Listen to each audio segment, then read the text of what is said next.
Pendant que les coureurs se reposent en attendant le jour J, sur l'esplanade du Cinquantenaire, il n'y a pas de temps à perdre. On installe toutes les bâches pour les infos, les vestiaires, et toute la signalisation en fait, des 20 km de Bruxelles.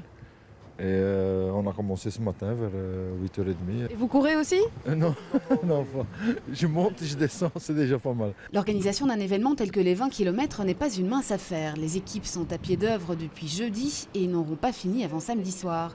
Installation des barrières, du pont d'arrivée, de la voiture informatique ou du chronométrage. Avec le placement du bus informatique qui est derrière moi.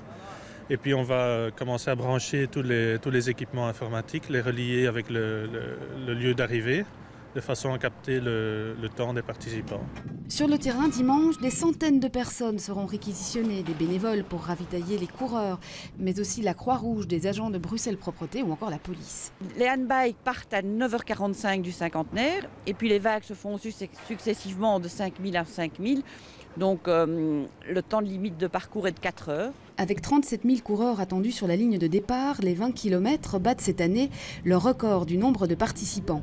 Et si certains craignent aussi que cette édition gagne la palme du mauvais temps, il y a déjà eu pire. Évidemment, il ne fera pas chaud, il fera sûrement très humide, mais de nouveau, pour les coureurs, je pense que c'est bien meilleur qu'une canicule. On a eu à peu près tous les temps, du temps pourri à la canicule, mais en temps pourri, on a déjà eu pire. Mais c'est sûr, dimanche matin, beaucoup auront les yeux rivés vers le ciel.